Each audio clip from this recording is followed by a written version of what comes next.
بسم اللہ الرحمن الرحیم الحمد للہ رب العالمین والصلاة والسلام علی سید الانبیاء والمرسلین وعلی آلہ واصحابہ اجمعین اما بعد فاعوذ باللہ من الشیطان الرجیم بسم اللہ الرحمن الرحیم انا عرضنا الامانة علی السماوات والارض والجبال فابین ان یحملنها وحملها الانسان انه کان ظلوما جہولا وقال رسول اللہ صلی اللہ علیہ وسلم لا دین لمن لا امانت له۔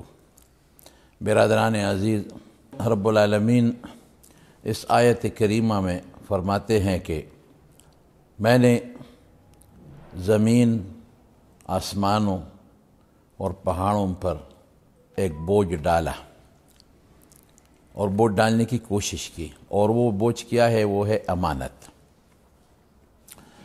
تو سب نے انکار کیا کہ ہم یہ بوجھ نہیں اٹھا سکتے۔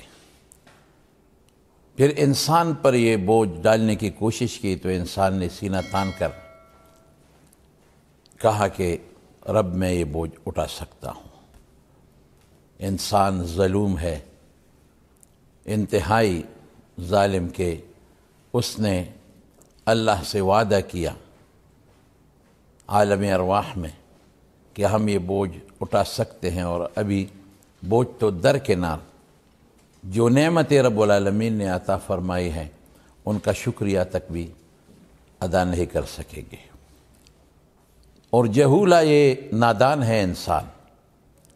جب زمین اور آسمانوں اور پہاڑوں جیسے بڑی مخلوق نے اس بوجھ اٹھانے سے انکار کر دیا تو اس نے کیوں کر قبول کیا؟ برادران عزیز، ابھی وہ بوجھ کیا چیز ہے؟ تو رب العالمین نے قرآن حکیم میں فرمایا کہ وہ امانت ہے۔ عام عرف اور اصطلاح میں ہم امانت کچھ مخصوص سی جانتے ہیں کہ امانت یہ ہے کہ کسی کے ساتھ کوئی رقم یا پیسہ یا کوئی چیز رکھ دے اور وہ اس کو صحیح طریقے سے لوٹا دے، یہ امانت ہے۔ اور اگر اس چیز میں کچھ گڑبڑ کرے تو اس سے ہم خیانت سے تعبیر کرتے ہیں۔ یہ امانت ہے، لیکن یہ چھوٹی سی امانت ہے جس کو عربی میں ہم ودیعت کہتے ہیں۔ امانت کا اصل مفہوم ہے ذمہ داری، اور ہر چیز کے متعلق ایک مخصوص ذمہ داری ہوتی ہے۔ بادشاہ کے ذمہ ایک ذمہ داری ہوتی ہے، اس کو پوری کرنا ہوگا۔ حتیٰ کہ ایک پین اور ایک چپڑاسی اور ایک کلاس 4 کے ذمہ بھی ایک ذمہ داری ہے۔ اس کو تنخواہ ملتی ہے ایک مقصد کے لیے، ایک ذمہ داری کے لیے۔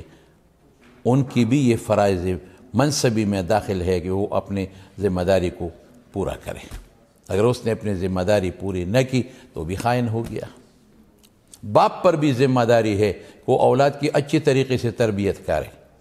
اگر باپ نے، والدین نے اپنی اولاد کی صحیح تربیت نہ کی تو بھی خائن ہے، اس نے بھی اپنی ذمہ داری پوری نہ کی۔ اسی طرح آپ دکاندار سے سودا سلف لیتے ہیں تو ان کی بھی ایک ذمہ داری بنتی ہے کہ وہ جو چیز آپ مانگتے ہیں وہی چیز آپ کو دے دیں، جو چاہتے ہیں وہی دے دیں، اس میں 2 نمبری نہ کریں۔ وزن میں اور ترازو میں تولنے میں وہ زیادتی، کمی اور بیشی نہ کرے۔ اگر اس نے 1 نمبر چیز کے مقابلہ میں دوسری نمبر چیز دے دی، اس نے وزن میں کچھ گڑبڑ کیا تو یہ بھی خیانت ہے۔ یعنی ذمہ داری ایسی چیز ہے، بیوی کی ایک ذمہ داری ہے گھر کے اندر، 4 دیواری کے اندر، بچوں کی بھی ایک ذمہ داری ہے۔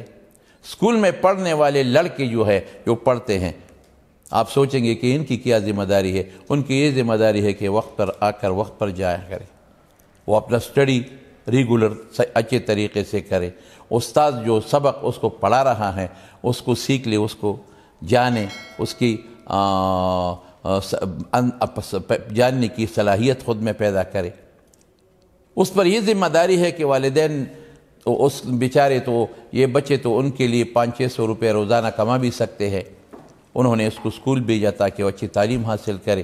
اگر وہ اس میں کچھ اچھا تعلیم حاصل نہیں کر سکے، وقت پر آنا جانا یہ نہ کیا، یہ بھی خیانت ہے۔ استاذ کے ساتھ بھی خیانت ہے، اسکول کے ساتھ بھی خیانت ہے، مدرسہ کے ساتھ بھی خیانت ہے، والدین کے ساتھ بھی خیانت ہے۔ یعنی ہر ایک انسان ذمہ داری سے بری و ذمہ بالکل نہیں ہے۔ ابھی ہمارے معاشرے میں جتنا بگاڑ ہے وہ اسی چیز پر ہے کہ کوئی اپنے ذمہ داری کو سمجھتا نہیں کہ میری کیا ذمہ داری ہے، اور اگر سمجھے بھی تو پیسوں کے چکر میں، جاہ کے چکر میں اور خود پسندی کے چکر میں اتنے گری ہوئی ہے اور پنسے ہوئی ہے کہ وہ اپنی ذمہ داری کو بالکل بخوبی جانتی بھی ہے پورا نہیں کر سکتی۔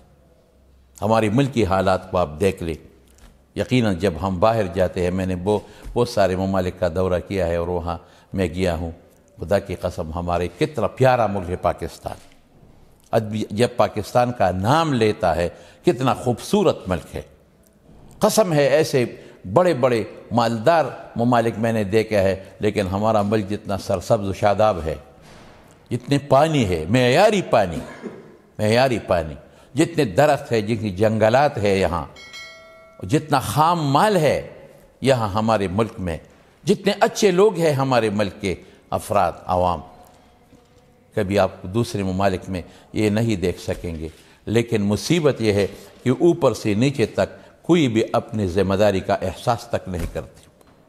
یہی وجہ ہے کہ ہمارا دین پر بھی ایک اثر ہے، ہمارے معاشی حالات پر بھی ایک اثر ہے، ہمارے ملک پر بھی ایک اثر ہے، اور ایک دوسرے کو صرف لعن طعن، ایک دوسرے کے پیچھے باتیں کرنا، ایک دوسرے کو بدنام کرنا، یہ ہمارا شیوہ بن گیا ہے۔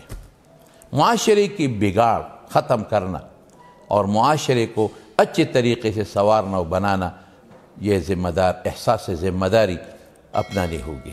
یہ معاشرہ جناب رسول اللہ صلی اللہ علیہ وسلم نے تشکیل فرمایا تھا۔